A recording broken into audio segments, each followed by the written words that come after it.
आप सभी शिव भक्तों को हमारी तरफ से ओम नमः शिवाय।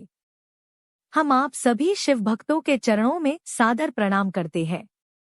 आशा करते हैं कि आप सभी भगवान शिव की कृपा से कुशल होंगे। मित्रों, हम सभी शिव प्रेमी कभी ना कभी भगवान शिव का नाम लेते ही हैं। उनके ओम नमः शिवाय मंत्र का जाप करते ही हैं। उनकी याद में ओम नमः शिवाय का जाप करते हैं। लेकिन कैसा होगा कि अगर हमें पता चल जाए कि उनकी सबसे प्रिय यानी माता पार्वती किस प्रकार भगवान शिव शंकर की आराधना करते हुए उनका नाम लेती है। कैसा होगा अगर हमें यह पता चल जाए कि किस प्रकार भगवान शिव का नाम लेने से भगवान शिव हमेशा हमसे प्रसन्न रहते हैं। तो मेरे प्यारे शिव प्रेमियों, आज हम आपको यही बताने जा रहे हैं कि आखिर किस प्रकार भगवान शिव का नाम लेने से उन्हें अत्यंत प्रसन्नता मिलती है और हमारे बिगड़े हुए काम भी भगवान शिव बनाने लग जाते हैं।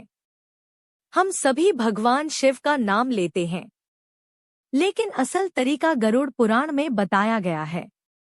असल तरीका शिव पुराण में बताया गया है कि भगवान शिव का नाम या ओम नमः शिवाय का जाप किस तरीके से करना चाहिए। कल्पना कीजिए आप एक बार इस दृश्य को कि जब एक शिव भक्त सुबह सुबह स्नान करके आता है, तन शुद्ध मन निर्मल, वो अपने घर के मंदिर से छोटा शिवलिंग उठाता है और उसे अपनी गोद में रखता है, जैसे कोई माँ अपने शिशु को प्यार करती है। फिर वो आंखें बंद करता है और दिल की गहराइयों से ओम नमः शिवाय मंत्र का जाप करता है। क्या आपने कभी ऐसी कोशिश की है? नहीं की है तो आप एक बार जरूर यह कोशिश कीजिए, क्योंकि उस क्षण क्या होता है यह सीधा माता पार्वती ने गरुड़ पुराण में लिखा है। शिवलिंग को हृदय से लगाना ब्रह्मांड को अपने भीतर लेने के बराबर है। शिवलिंग केवल एक पवित्र पत्थर नहीं है, वह स्वयं एक ब्रह्मांड है। जब आप उसे सीने से लगाते हैं तो आप अपने भीतर संपूर्ण ब्रह्मांड की ऊर्जा को स्थान दे रहे होते हैं। शास्त्रों में यह भी कहा गया है, शिव हृदय स्थापाय जपति सह सर्वल लपते, यानी जो शिव को हृदय में रखकर मंत्र जपता है वह सब कुछ प्राप्त करता है। हृदय के सात्विक स्पंदन शिव को अपनी ओर आकर्षित करते हैं। जब आप शिवलिंग को गोद में रखते हैं तो आपके दिल की धड़कन शिवलिंग से मिल जाती है। मानो शिव को आप यह कह रहे हो कि मेरे प्राणों की धड़कन अब आपके चरणों की गूंज है। उस समय जब आप ओम नमः शिवाय कहते हैं तो वह केवल कोई वाणी नहीं होती, वह आपकी आत्मा की पुकार होती है। यह मंत्र हृदय से निकलकर शिव के हृदय तक पहुंचता है। हर ओम नमः शिवाय की गूंज से होती है कर्मों की शुद्धि। जब आप शिवलिंग के पास बैठकर ओम नमः शिवाय को जपते हैं तो यह सामान्य जाप रह ही नहीं जाता, यह काया का वाचिक और मानसिक तप बन जाता है। जिस प्रकार माँ अपने बच्चे को सीने से लगाकर गाती है, उसी तरह जब आप शिव को अपने हृदय से लगाकर या शिवलिंग के समीप बैठकर ओम नमः शिवाय मंत्र जपते हैं तो आपके पिछले कई जन्मों के दोष भी नष्ट हो जाते हैं। मंत्र जपते जपते मंत्र की ऊर्जा आपके अंदर समा जाती है और आप शिवमय हो जाते हैं। शिव आपकी मंत्र को स्वयं सुनते हैं, बिना किसी माध्यम के। भगवान शिव को किसी बड़े भोग, कोई बड़ा यज्ञ, कोई बड़े मंदिर की आवश्यकता नहीं है। यह हम सभी शिव प्रेमी जानते हैं। उन्हें चाहिए तो सिर्फ हमारा भाव, और हमारा भाव उसी प्रकार मिल सकता है जिस प्रकार हम इस क्रिया को करते हैं। जिस प्रकार हम इस क्रिया को यानी ओम नमः शिवाय के जपने की क्रिया को करते हैं, वह हमारा भगवान शिव के प्रति भाव बताता है।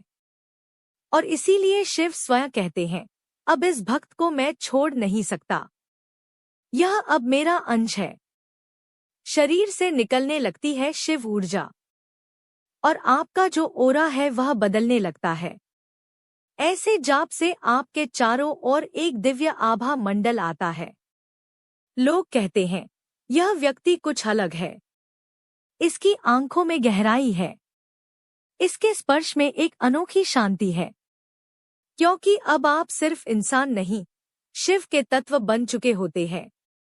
अगर आप शिवलिंग को अपने हृदय से लगाकर ओम नमः शिवाय का जाप करते हैं, तो आपको स्वयं को भी महसूस होगा कि आप शिव से जुड़ाव महसूस करेंगे। आपको लगेगा कि वह आपके साथ में ही है। जिन कार्य को करने के लिए आपके अंदर घबराहट थी, उन कार्य को करने के लिए आपके अंदर सांत्वना रहेगी। आपको यह पता रहेगा कि इस कार्य को किया जाए या नहीं किया जाए। ऐसा क्यों? क्योंकि शिव आपके अंदर समाहित होकर आपको बताने की कोशिश करेंगे कि आखिर इस कार्य को किया जाए या नहीं किया जाए। आपकी दिव्य दृष्टि जागृत हो जाएगी। यानी आगे क्या होने वाला है, कौन सी बात सही है, कौन सी बात गलत है, यह आपको पहले ही पता चल जाएगा। क्योंकि आपके हृदय में स्वयं भगवान शिव वास करने लगेंगे। लेकिन अब सवाल यही है कि सच्चे शिव प्रेमी के लिए सच्चे भाव से वो इसको कर कैसे सकता है? कैसे करे इसका प्रयोग? तो सबसे जरूरी बात, सुबह स्नान करके शांत स्थान पर बैठे, शिवलिंग के पास बैठे और अपने सीने से लगाएं। आंखें बंद करें और धीमे धीमे यथाशक्ति ओम नमः शिवाय मंत्र का जाप करें। महसूस करें कि आपकी सांसें शिव की सांसों से जुड़ गई है। और आप मेरा यकीन माने कि जब हृदय के पास शिवलिंग रहेगा और आप ओम नमः शिवाय मात्र 11 बार भी कहोगे, तो 11वें बार से ही आपको एक अनोखी शक्ति, एक अलौकिक शक्ति आपके पास में मौजूद है, ऐसा महसूस होने लगेगा। आपको एक गहरी शांति महसूस होने लगेगी, जो आपको आज तक कभी भी महसूस नहीं हुई। क्योंकि शिव आपके अंदर समाहित होंगे। क्योंकि जैसा मैंने आपको बताया कि भगवान शिव को किसी और चीज की आवश्यकता नहीं है, लेकिन हमारे भाव की बहुत आवश्यकता है। जब मैंने शिवलिंग को सीने से लगाकर मंत्र जपना शुरू किया, मेरी सारी चिंताएं आप ऐसे समझो जैसे दूर हो गई। मैंने अपने जीवन में पहली बार इतनी गहराई से भगवान शिव को महसूस किया। शिव मेरे भीतर उतर आए। अब लगता है कोई डर जीवन में बाकी नहीं है। और यही मैं चाहता हूं कि यही अनुभव मेरे सारे शिव प्रेमी ले। शिव का वचन कल्पना कीजिए, शिव क्या कहते होंगे। हे भक्त, जब तू मुझे गोद में लेकर सीने से लगाता है, मैं तेरे भीतर समा जाता हूं। और जब तू ओम नमः शिवाय बोलता है, मैं उसे अपनी सांसों में भर लेता हूं। अब तू और मैं अलग नहीं, एक ही है। अंत में एक मंत्रमय आग्रह मैं आपसे करना चाहूंगा। अगर आप भी शिव से मिलना चाहते हैं, तो उन्हें किसी मंदिर में मत ढूंढिए। उन्हें अपने हृदय में बसा लीजिए।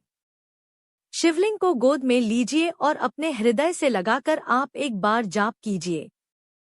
कहिए पूरे मन से ओम नमः शिवाय। शिव आएंगे और आपको हमेशा के लिए अपना बना लेंगे।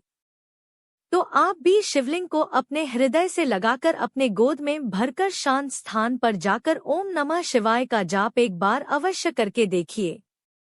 आपके जीवन में शिव प्रकट होंगे। इसी के साथ हम आपसे आज्ञा लेते हैं।